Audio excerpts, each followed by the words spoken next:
Police చెప్తున్నాడు ఎక్కువ వెళ్ళకండి.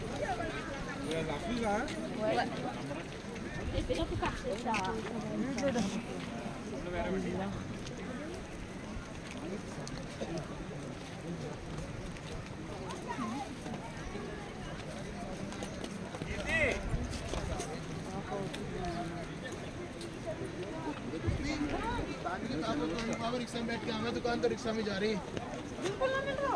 मनोहर में बंद कर रहा है।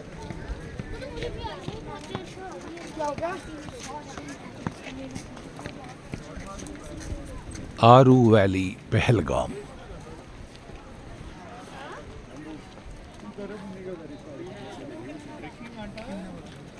జనాలు 7-9 days అలా వెళ్తున్నారు.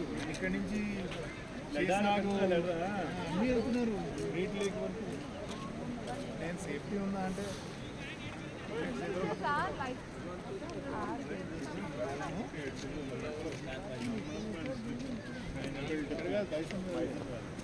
తెలంగాణ అంటే ఎప్పుడు స్నో పడినా ఆపేస్తారంట. ఇంకా స్నోకి ఎప్పుడు రాలేము మనం. అది కానీ అది one of the beautiful places అంట. బైసన్ వ్యాలీ ఏమో ఆడ ఆ రోజు గొడవ అయింది కాబట్టి ఆపేస్తారు. అది బెస్ట్ ప్లేస్ ఫర్ యాక్టివిటీస్. అన్ని యాక్టివిటీస్ అక్కడ ఉంటుంది కదా. కొండ పైకి అది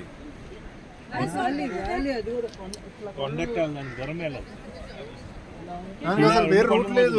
కంపల్సరీ గుర్రంలోనే వెళ్ళాలి.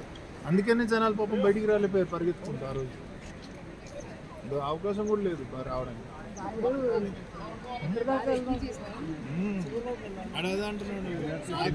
వాడికి 6 నెలలు జీతం లేదంట, ఉద్యోగం లేదంట. డ్రైవర్ ఇప్పుడే ఈద్ తర్వాత మొదలైంది. 25 మార్చిలో జరిగింది కదా. ఏప్రిల్ 22 ఏప్రిల్ 1కి బాజీ వాళ్ళు బుక్ చేసుకున్నారు. అప్పటికే జరిగింది. ఏప్రిల్ 21కి బాజీ వాళ్ళు కాశ్మీర్ బుక్ చేసుకున్నారు. మార్చ్ ఎండింగ్ లో జరిగింది. మొత్తం ఫ్లైట్ టికెట్లు ఫ్లైట్ టికెట్లు ఏవో 20% ఎంత వచ్చాయి. వెళ్దాం ఇలానే ఉంటది. పదని వెళ్దాం. ఎంత దూరం